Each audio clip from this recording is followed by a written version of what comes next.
Notre première lecture ce soir se trouve dans l'épître de Paul aux Romains, et chapitre 4. On trouve sur la page 1240. Romains 4.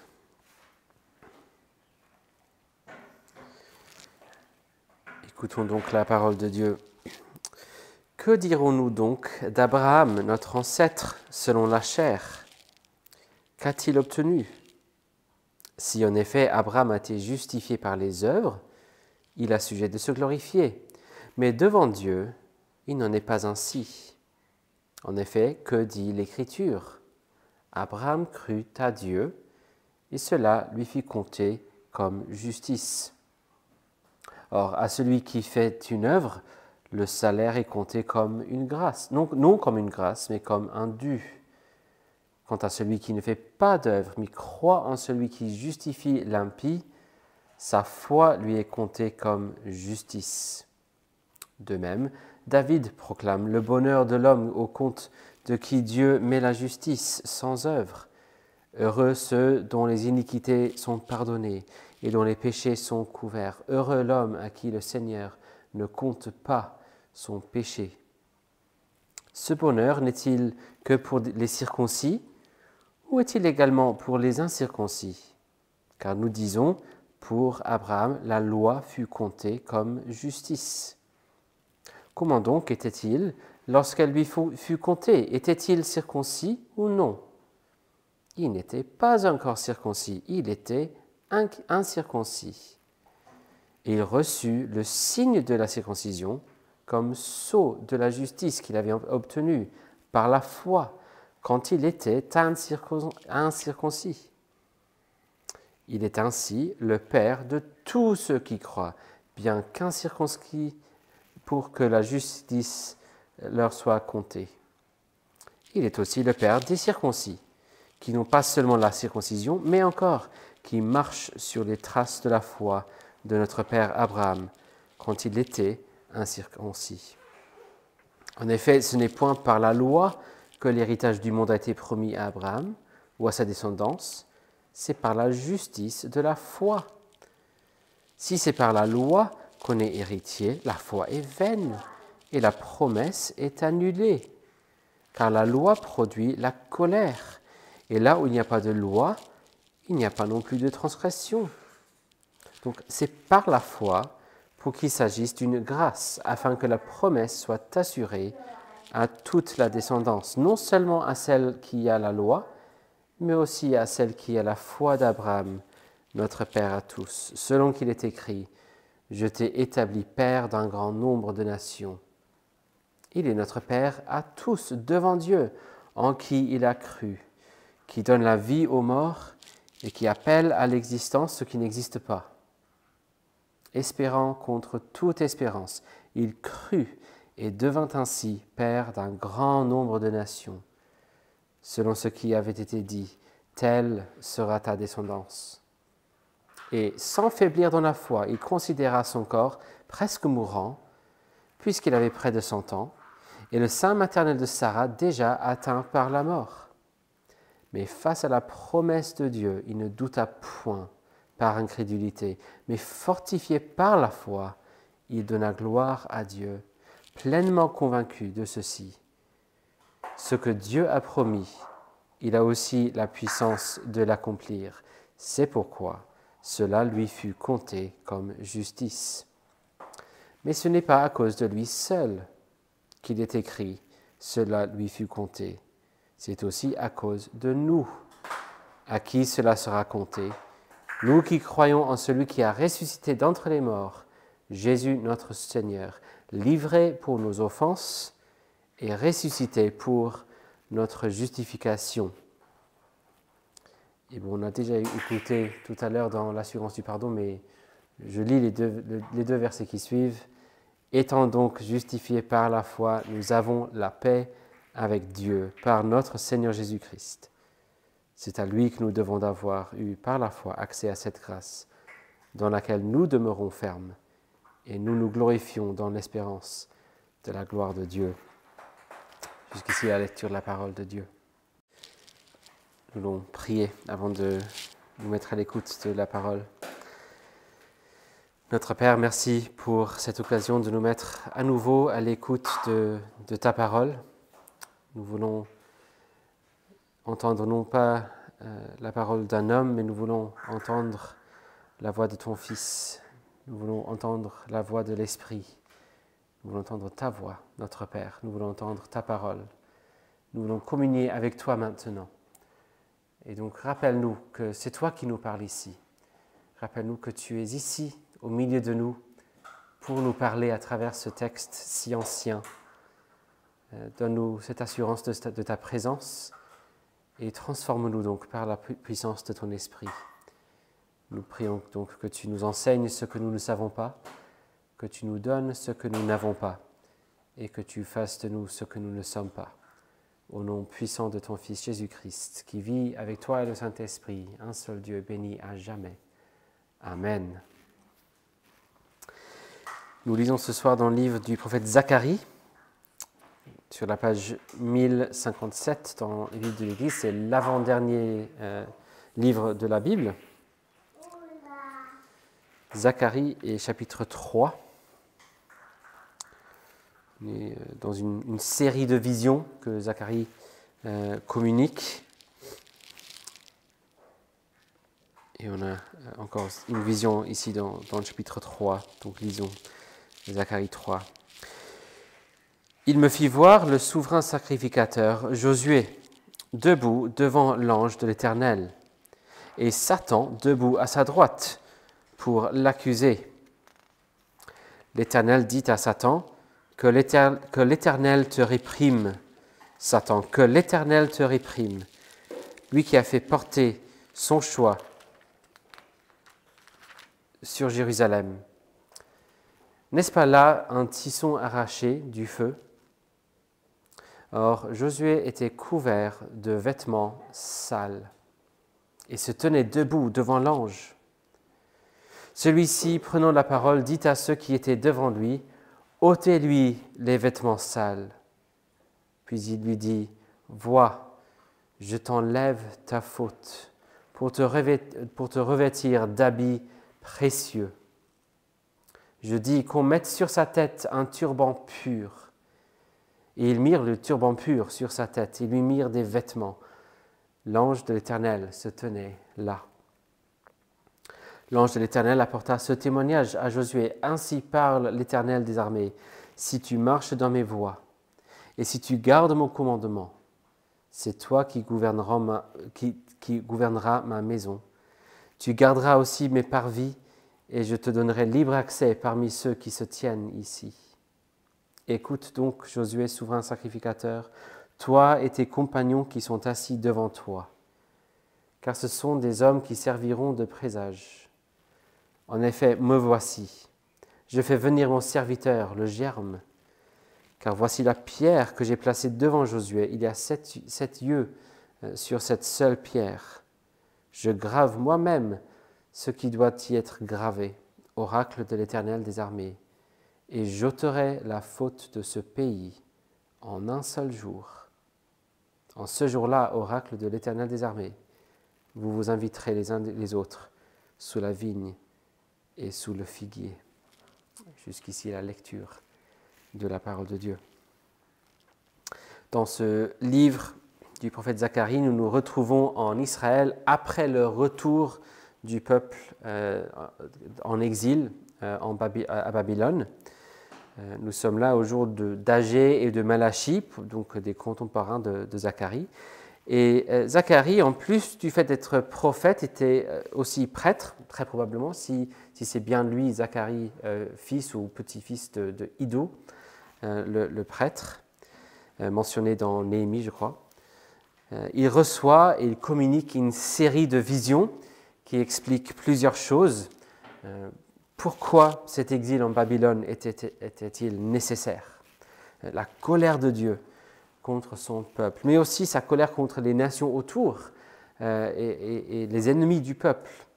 Et aussi le projet de Dieu au long terme d'habiter parmi son peuple, de bénir son peuple, ce qui va nécessiter une œuvre de purification parmi le peuple. Et dans cette vision du chapitre 3, nous avons l'une des images les plus claires dans l'Ancien Testament de ce que l'Éternel prévoyait pour son peuple, notamment cette bénédiction que nous appelons la justification, qui est le thème que nous considérons dans le catéchisme de Heidelberg ce soir. Au début du texte, nous rencontrons le grand prêtre Josué. Et dans cette vision, Zacharie voit qu'il apparaît devant l'Éternel, comme le faisaient les prêtres, et surtout le grand prêtre, mais au lieu d'apparaître dans des vêtements splendides, propres, magnifiques, il est couvert de vêtements sales. Vous avez peut-être vécu l'expérience d'être couvert de vêtements sales, peut-être après un match de foot ou de rugby ou n'importe quel autre jeu. Mais on sait aussi ce que c'est, n'est-ce pas, de se trouver à côté de quelqu'un dont les vêtements sont sales. Et il y a des différents niveaux, n'est-ce pas?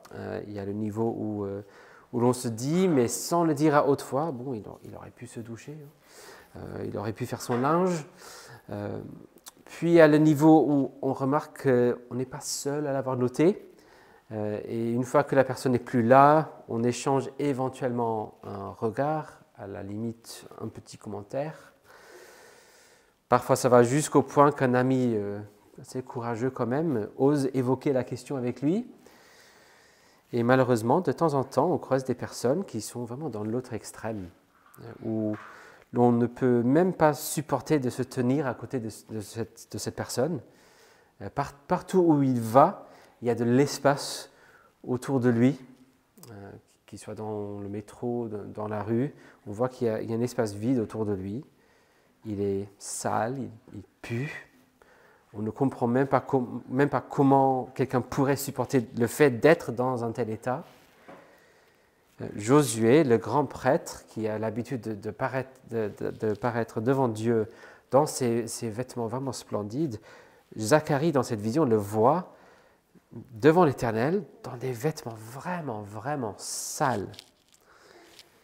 Et on voit au verset 4 que l'ange de l'Éternel associe la saleté de ses vêtements avec la faute.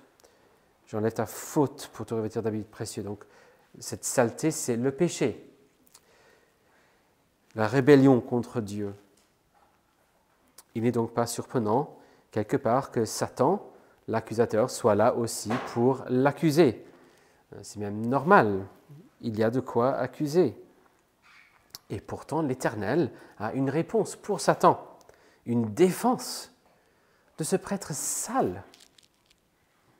Verset 2, que l'Éternel te réprime, Satan, que l'Éternel te réprime, lui qui a fait porter son choix sur Jérusalem. N'est-ce pas là un tisson arraché du feu? L'Éternel défend Josué, il défend Jérusalem, il défend son peuple, ce peuple sale, et pourtant, à la base, cette défense est à la base de son choix à lui, ses promesses à la base de l'alliance. Mais comment ça se fait que quelqu'un puisse plaider la défense de ce prêtre couvert de saleté, couvert de péché? Comment Dieu pourrait-il être juste en défendant cette personne? Comment pourrait-il être juste en faisant cela? C'est au verset 4 et 5 que nous trouvons la réponse. Dieu a un projet pour Josué, un projet pour enlever ses vêtements sales. Ôtez-lui les vêtements sales. Puis il lui dit, vois, je t'enlève ta faute pour te revêtir d'habits précieux. Je dis qu'on mette sur sa tête un turban pur. Et ils mirent le turban pur sur sa tête et ils lui mirent des vêtements. Et puis il donne à Josué le libre accès dans la présence de Dieu. Pas simplement la pureté, mais l'accès dans la présence de Dieu. Verset 8. Ce libre accès, c'est pour lui et pour ses compagnons. Lui et ceux qui sont associés avec lui. Et tout cela est possible grâce à un personnage qui viendra plus tard, appelé ici mon serviteur le Germe. Et grâce à lui, l'Éternel dit, j'ôterai la faute de ce pays. Tout le pays est associé à Josué. J'ôterai la faute de ce pays, et cela en un seul jour.